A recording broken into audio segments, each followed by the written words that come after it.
Good afternoon, everyone. I want to thank you all for being here and for everyone joining us on such short notice. If I could have all the elected officials in the room, please stand. Thank you for being here. If I could have all of the faith leaders in the room to please stand. Thank you for being here. And if I could have all of the civic leaders in the room, please stand. Thank you so much for being here. Everyone in this room, elected officials, faith leaders, civic leaders, understand the unprecedented gravity of what happened here in Ohio. And we are here today to reaffirm our shared commitment to protecting lawful voter registration efforts and the fundamental right to vote, something Americans and Ohioans upheld as an American political tradition. And I want to speak directly to the people who sent me to Congress. Your vote is not illegal. You have a right to vote. You have a right to organize and carry out voter registration activities. You have a right and obligation to help your neighbor be informed. And as your elected Congresswoman from Ohio's 11th District, I will fight to defend those rights and values for all Ohioans, not just the ones who voted for me. And so, with all the leaders assembled here today, the question is, what happened? How did we get here? Last week, federal law enforcement raided the offices of Ohio Organizing Collaborative looking for evidence of voter fraud. But it's not just this raid which is troubling enough. It's the fact that hundreds of agents were reportedly engaged in this effort across the state. I said hundreds. And they didn't just go to one office. They fanned out across Cleveland, trying to contact anyone who had even volunteered with this organization. They went to homes. They followed people in their cars. They knocked on doors. They tried to enter homes. And 5 days later, there is still so much we don't know, including how much of this was covered by a warrant. So we have to ask serious questions about why this operation took place on such a massive scale. When was the last time federal law enforcement used so much manpower on a single investigation? And where's the Secretary of State or the Attorney General on this? Why the FBI? This wasn't a terrorist attack. This wasn't a threat to public safety. But in fact, if there were, we would have been unprepared, because instead we had FBI agents engaged in this giant operation.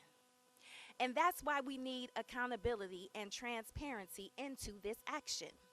Because here's my concern, and I'm just going to speak for myself, but I'm worried this isn't just about an investigation into one organization. It was an attempt to send a message to a specific community. Because look, it looks like intimidation to me. And it sure looks like it's about making people afraid. But the bottom line is this: we need answers, and we needed them days ago. I'm not just the representative of Ohio's 11th District, I am also a member of the House Oversight Committee.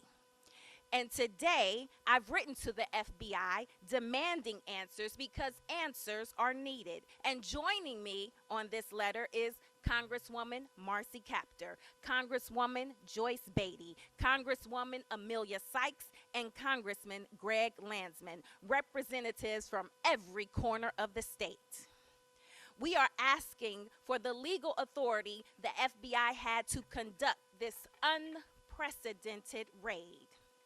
We are asking if they had warrants to go into people's homes. And finally, we are asking who ordered this raid? What led to it? And how many agents were pulled off other assignments to conduct this massive show of force? And here's what I'm worried about. We hear all the national noise about voter fraud, but the volume doesn't match the reality. In 2024, we had a concerted effort from many of our statewide officials to investigate voter fraud because we had some very loud voices demanding it. And do you know, in a state with over 8 million registered voters, how many voter fraud indictments were filed by the state in 2024? 6. Not 6,000, not 600, 1, 2, 3, 4, 5, 6. So this does not add up. The math doesn't math. And massive undertakings like what we saw last week sure send a chilling message to groups and individuals, making our democracy more inclusive. Finally, I want to say this. If you know me, then you know I am a woman guided by faith. So understand, I don't use this word lightly, and I consider the right to vote sacred. I consider it sacred because of the power that it has and because of the sacrifices that were made to secure it. And the reality is, this effort to intimidate and undermine and criminalize that sacred right is being directed at black voters in Ohio. We were the last to win the right to vote and the right to representation. And now we're the first to have agents knocking on our door.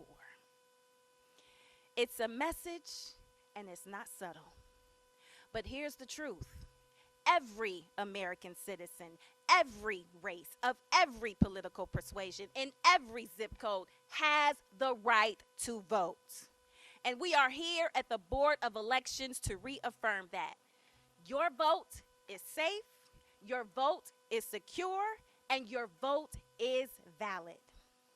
And we have an incredible infrastructure here to ensure that it is counted.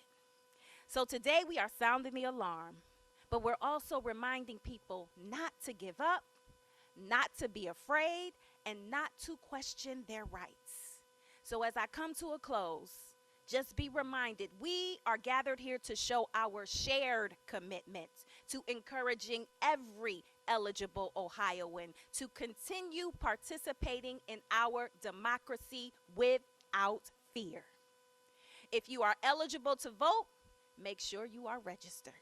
If you are registered to vote, make sure you vote. If your neighbor needs help, help them. So thank you again for being here.